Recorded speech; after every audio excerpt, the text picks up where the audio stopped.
Assalamualaikum warahmatullahi wabarakatuh. Selamat siang pemirsa IMTV dimanapun Anda berada. Senang sekali saya Ika Muharini bisa menjumpai Anda dalam IMTV on Podcast. Ya, kali ini saya tidak sendirian karena bersama saya sudah hadir figur yang luar biasa, figur yang inspiratif, figur yang membuat saya terkesima gitu ya. Karena tadi begitu beliau hadir memakai masker, saya tidak begitu terasa deg-degan. Begitu dibuka maskernya, wah ternyata aduhai cantiknya. Aduh. Penasaran pemirsa? Langsung saja kita perkenalkan beliau. Iya, beliau adalah Ibu Nurheni Hidayah dari Bea Cukai Kota Semarang. Bea Cukai Semarang. Iya, dan beliau ini bertugas di penyuluhan dan pelayanan informasi masyarakat. Betul Ibu ya? Betul. Sugeng siang Ibu. Siang. Bagaimana kabarnya? Baik, jangan pakai bahasa Jawa ya. Ya. Roaming nanti. Ibu berasal dari mana Bu? Jawa, tapi roaming kalau itu. Iya.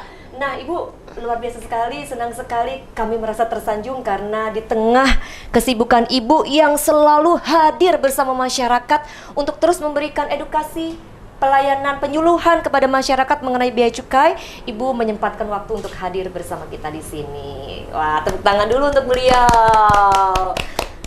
Nah, Ibu mungkin siang ini bisa bersama-sama kita memberikan informasi, kita mengedukasi masyarakat, membuka cakrawala bagi masyarakat mengenai apa sih tugas dan fungsi dari bea cukai. Apa ya? Tugas dan fungsi bea cukai itu banyak sih sebenarnya dan luas ya. Cuman terbagi dalam beberapa apa ya. Jadi yang pertama itu justru fasilitator ya, trade fasilitator. Jadi kami itu memberikan fasilitas kepada pengguna jasa, kepada perusahaan. Kemudian selain itu juga kami adalah revenue collector ya. Jadi kami pengumpul penerimaan negara, salah satu pengumpul penerimaan negara. Oke, itu pengumpul penerimaan negara ya. Iya, juga dan industrial assistant juga. Jadi memberikan asistensi kepada industri-industri. Nah, ini dari industri yang penanaman modal asing sampai ke yang kecil-kecil, yang UMKM, yang IKM itu insya Allah kami terlibat di sana itu. Oke. Iya. Ibu biasanya ketika Ibu memberikan tugasnya, Ibu di sini kan memberikan penyuluhan kepada masyarakat begitu. Betul, ya Bu ya. iya. Biasanya paling banyak penyuluhan yang disampaikan oleh masyarakat itu di bidang apa gitu Bu? Mengenai apa yang paling banyak atau paling fenomenal yang diberikan kepada masyarakat? Ya sesuai dengan tupoksi kami. Gitu ya, Bu, ya? Kami itu kan di Semarang ini ada 3 bea cukai ya. Ya. Ada bea cukai Kanwil. Oke. Kanwil itu tupoksinya koordinator. Kemudian kalau yang satu lagi ada bea cukai Tanjung Mas. Tanjung Mas itu mengurusi ekspor, impor yang di pelabuhan, kemudian yang di Bandara Ahmad Yani dan juga di kantor pos. Nah, kami itu mengurusi ekspor, impor dan asistensi kepada pengguna jasa yang perusahaan. Jadi kami menangani fasilitas cukai maupun fasilitas kepabianan. Nah, untuk fasilitas kepabianan itu pengguna jasa kami itu perusahaan-perusahaan besar, penanaman modal asing, kalau kami sebut itu kawasan berikat. Apa itu Bu? Bonded zone ya. Jadi kawasan berikat itu suatu kawasan yang digunakan untuk perusahaan itu berusaha dengan bahan bakunya impor. Ini yang gampangnya aja ya. Kalau bahasa aturan nanti masyarakat lebih sulit kayaknya. Nah, jadi bahan baku itu impor, kemudian diproduksi di kawasan tersebut, bisa ditambah dengan bahan baku dari lokal, kemudian hasil produksinya diekspor lagi. Nah, itu perusahaan mendapatkan fasilitas penangguhan biaya masuk. Jadi sampai barang itu kemudian diekspor lagi, itu tidak dikenakan biaya masuk. Tapi ketika barang jadi itu kemudian dijual lokal, karena memang ada bisa porsi jual lokal. Nah, ketika dijual lokal itu barulah itu dikenakan biaya masuknya. Ya, kalau fasilitas cukai itu ada jenisnya, itu ada fasilitas pembayaran secara berkala. Jadi perusahaan-perusahaan itu bisa membayar cukainya secara berkala. Tentu saja itu untuk perusahaan-perusahaan yang dengan integritas dan dengan ini yang syarat-syarat ketentuan berlaku. Oke, Ibu. Dengar-dengar nih, Bu ya. Dengar-dengar bea cukai ini sedang getol-getolnya mengedukasi mengenai bea cukai rokok begitu ya, Bu ya? Iya. Atau cukai rokok. Cukai rokok, iya. Bagaimana tanggapan Ibu mengenai hal tersebut? Mungkin bisa disampaikan kepada masyarakat. Betul sih ya, kami kebetulan bulan September ini juga kami secara nasional ini bulan gempur rokok ilegal. Oh, bulan gempur rokok ilegal. Ya. Okay. Jadi kami itu bertugas melakukan kegiatan ini tidak hanya di Sekop Bea Cukai Semarang saja yang di bawah kantor kami, tapi seluruh Indonesia kami berkoordinasi. Jadi untuk melakukan gempur rokok ilegal itu koordinasi kami juga dengan aparat penegak hukum lain seperti Pemda dengan Satpol dan juga teman-teman polisi dan aparat di Pemda lah. Itu ketika kemudian kenapa kami harus secara nasional ya. Jadi kalau ada penindakan mungkin ya di Jawa Timur atau di seberang belum selesai larinya ke Jateng, nah itu akan berkelanjutan.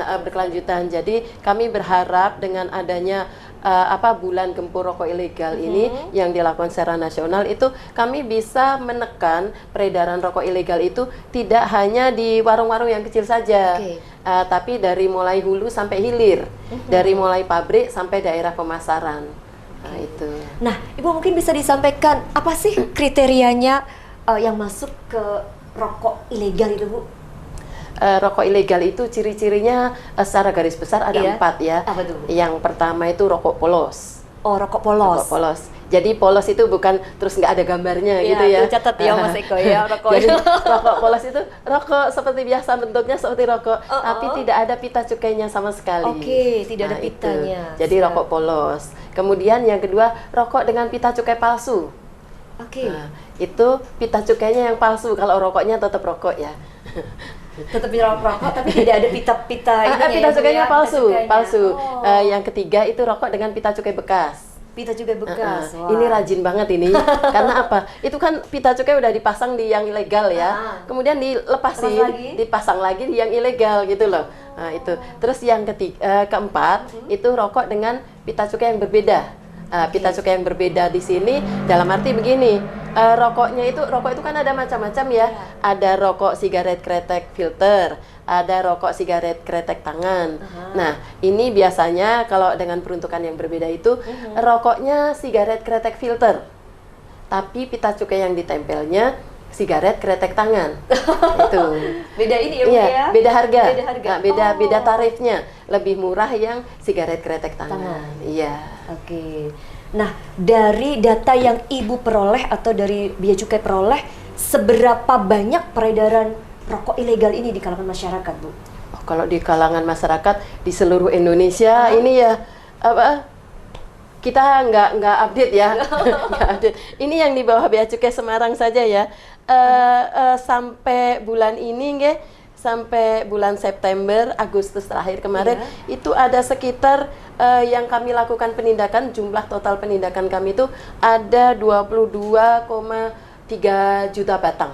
Wow. Iya. Ada sekitar situ dengan potensi kerugian negara itu sekitar 14,9 M ya. 15 kurang dikit ya. Wow, duit semua itu. Duit semua ya. Dari rokok juga sangat luar biasa ya, Bu ya. Betul. Karena rokok itu sebenarnya dari cukai hasil tembakau ya, itu menyumbang sekitar 10% dari total penerimaan negara. Oke. Nah, kira-kira apa sih, Bu, yang menyebabkan begitu maraknya rokok ilegal di masyarakat tuh, Bu?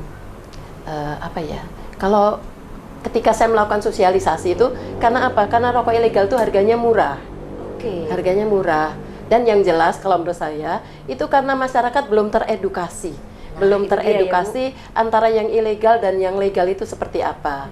Nah, kalau menurut saya, itulah tugas kami untuk mengedukasi masyarakat bahwa kalau memang merokok ya, merokok itu kan memang berbahaya ya. Rokok itu berbahaya, baik yang legal maupun yang ilegal, berbahaya nggih. Cuman kalau memang harus merokok, ya merokoklah yang legal. Kenapa? Karena kalau yang rokok yang legal itu pertama secara kadar tar dan nikotin itu pasti sudah ada hasil uji labnya. Jadi dia masih di ambang batas untuk dikonsumsi manusia. Kemudian kalau rokok yang legal itu yang jelas bayar cukai. Nah, ya itu yang dibilang bayar cukai kan mahal. Tapi dengan adanya bayar cukai itu seluruh total penerimaan cukai di tahun berjalan sebesar 2% itu akan dikembalikan ke masyarakat.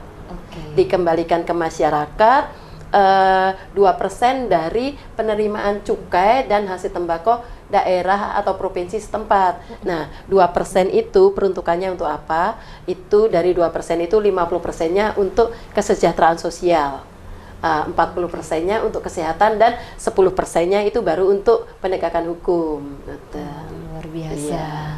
Nah Bu, biasanya nih Bu, kita ketahui daerah mana saja sih Bu yang biasanya memproduksi rokok ilegal ini Bu?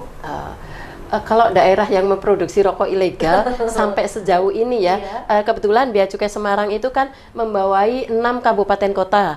Jadi ada Kota Salatiga, ada Kabupaten Semarang, ada Kota Semarang, Kendal, Demak, dan Grobogan. Nah, di sejauh ini dari hasil penindakan kami di lapangan, pemetaan kami di lapangan itu kami belum menemukan adanya produsen rokok ilegal di 6 kabupaten kota tersebut. Berarti masih aman. Masih nggak aman juga karena Semarang ini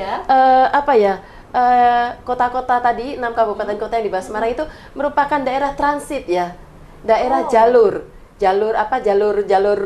peredaran gitu ya. Peredaran ya. Kalau dari timur ke barat itu perlintasan gitu ya, jalur perlintasan. Jadi dari sebagian besar penindakan yang kami lakukan itu produksinya itu produsennya di mana kami kurang tahu karena di rokok ilegal itu tidak ada diproduksi di daerah mana. Gitu. Kalau ada kan langsung ketahuan ya, langsung dipetakan kami di sana di mana gitu. Jadi produsennya dari mana nggak ada yang jelas. Biasanya melintas dari timur ke barat. Dari timur ke barat. Dari timur ke barat. Tahu-tahu kenanya di Semarang gitu ya. Biasanya itu teman-teman pengawas kami juga itu kok. Mungkin suatu saat bisa diajak ngobrol ya. Mereka ada yang cewek-cewek juga dan kejar-kejaran sama truk sama bus yang ngangkut rokok ilegal itu. Itu kayak ada film iya kayak yang kalau di TV itu loh. Action gitu ya. Kejar-kejaran gitu ya. Betul. Iya. Baik Ibu, mungkin dari konsep ekonomi. Nah, ada peminat maka ada produsen gitu ya Bu ya. Ini bagaimana menurut Ibu Bu? Ketika peminat atau masyarakat banyak sekali yang menginginkan rokok ilegal tadi, maka semakin semangat juga produsen itu memproduksi gitu Bu. Nah ini bagaimana pendapat Ibu? Iya memang betul ya. Kalau nggak ada konsumennya pasti produsennya nggak bakal memproduksi rokok ilegal. Nah itu makanya itu tadi kan 2% dari dana bagi hasil cukai hasil tembakau, yang 10%-nya dari itu kan fungsinya untuk penegakan hukum. Penegakan hukum itu ada beberapa kegiatan. Ada pengumpulan informasi. Nah itu kami bekerja sama dengan aparat hukum setempat dan Pemda terutama ya terkait pengumpulan informasi karena Pemda yang punya wilayah yang bisa memetakan daerah-daerah mana sih yang biasa ada jualan rokok ilegal. Nah itu. Kemudian ada lagi untuk kegiatan operasi bersama, OPSAR. Jadi kami Bea Cukai melakukan operasi bersama di pasar-pasar atau di tempat-tempat yang sudah dicurigai duluan hasil pengumpulan informasi dari Pemda tadi bersama teman-teman Satpol PP juga aparat penegak hukum lain. Kemudian yang ketiga itu untuk sosialisasi. Nah, fungsi sosialisasi tadi yaitu untuk mengedukasi masyarakat biar tidak lagi menjadi suplai demandnya untuk rokok ilegal gitu loh. Jadi kalau mau rokok juga permintaannya bukan yang ilegal gitu. Ya, jadi harus mungkin bisa beralih ke rokok yang legal karena di situ juga ada perlindungan bagi kesehatan masyarakat juga ya Bu ya. Iya. Nah, mungkin Ibu bisa menjelaskan kepada masyarakat atau menjelaskan bagaimana ya Bu, sejauh ini penyuluhan yang dilakukan oleh Bea Cukai kepada masyarakat mengenai stop, jangan mengkonsumsi rokok ilegal gitu ya Bu. Sejauh ini apakah ada progres yang bagus dengan penyuluhan itu Bu? Hasilnya semakin menurun begitu atau tetap gitu? Hasilnya bagus sih ya, karena semakin banyak masyarakat yang tahu. Kalau masalah apa, kebetulan karena Semarang ini daerah perlintasan, jadi itu sebenarnya permintaan dari daerah Indonesia sebelah mana itu kami juga persisnya belum tahu ya. Kami memang tetap ketika ada alur itu kadang kami biarkan, kami pantau, kami biarkan. Itu endingnya di mana? Di luar Jawa sebelah mana. Jadi kami koordinasi dengan bea cukai yang ada di luar Jawa juga, nanti biar bisa ketahuan ini sebenarnya daerah pemasarannya mana gitu loh. Jadi kadang sekedar diikuti saja. Bahkan teman kami tuh ada yang pernah ngikutin truk yang ngangkut rokok ilegal itu, dan dia seperti jadi kernet truk gitu loh. Jadi dia nyaru ya, menyamar jadi kernet truk itu, dan supirnya nggak tahu kalau itu petugas bea cukai. Oh, luar biasa ya Bu. Ternyata tugasnya juga sama seperti atau aparat kepolisian gitu ya Bu ya, sama-sama tantangannya juga luar biasa ya Bu. Iya. Kalau mungkin di kami tantangannya lebih lagi ketika di laut ya. Ketika di laut tantangannya lebih lagi. Tantangannya ketika di laut dan di darat apakah ada bedanya Bu? Kalau di laut itu kan dengan apa ya? Kapal-kapal patroli kami yang sebenarnya kondisinya tuh sudah harusnya sudah di-upgrade ya. Kemudian senjata-senjata kami juga seharusnya sudah di-upgrade, lebih canggih senjata dan kapalnya penyelundup daripada dari bea cukai ya Bu. Iya, ya? betul. Oke. Nah, Ibu mungkin bisa diberitahukan kepada kita saat ini itu yang sudah terdeteksi daerah mana saja sih Bu yang sering menggunakan rokok ilegal itu Bu? Kalau penindakan yang kami lakukan untuk di wilayah Bea Cukai Semarang ini sebenarnya tidak meng-capture bahwa di sana itu masyarakatnya mengkonsumsi, karena seperti yang terakhir tadi kami lakukan, bahkan kemarin tanggal 14 September kan baru 2 hari yang lalu ya, itu kami melakukan di penindakan di jasa ekspedisi di daerah Demak. Nah, itu. Terus sebelumnya juga ada juga penindakan yang kami lakukan dengan jumlah yang cukup signifikan, 4,3 juta batang itu juga kami lakukan ada di Demak. Nah, padahal ketika kami petakan dengan kondisi Demak yang data dari Satpol, konsumsi rokok ilegal di sana juga tidak banyak. Gitu.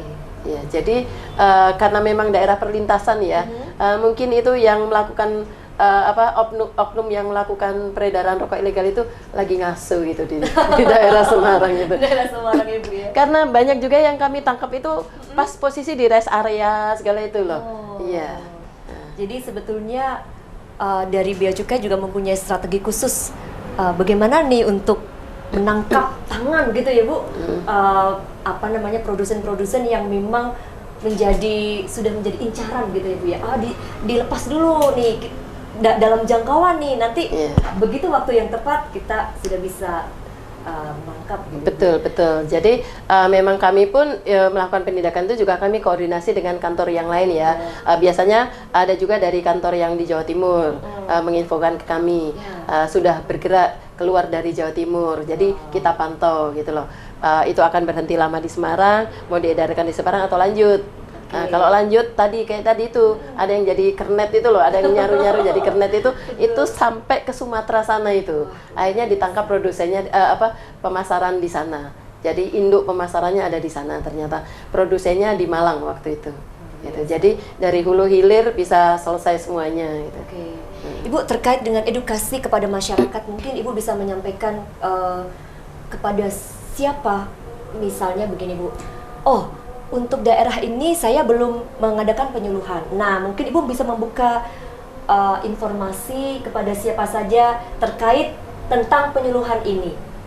Misalnya bekerja sama dengan pemerintah setempat untuk ayolah kita diundang untuk mengedukasi masyarakat tentang cukai rokok khususnya misalnya Bu. Kalau di bawah Bea Cukai Semarang di 6 kabupaten kota tadi memang secara keseluruhan sudah melakukan dan itu kontinu. Tiap tahun pasti ada beberapa daerah yang melakukannya dalam bentuk seni ya. Dalam bentuk seni, pentas-pentas wayang, pentas ketoprak. Bahkan ada di beberapa daerah itu setiap kali sosialisasi seperti itu ada keroncong, tayub, wayang semua. Itu diharapkan kalau pelaku-pelaku seni itu kan lebih diikuti masyarakat ya biasanya. Itu. Terus ada juga dalam bentuk lomba. Ada lomba film pendek dengan tema gembur rokok ilegal. Ada lomba aransemen lagu dengan tema gembur rokok ilegal. Itu juga. Jadi ada lomba yel-yel. Jadi kita tuh memasuki banyak lapisan masyarakat.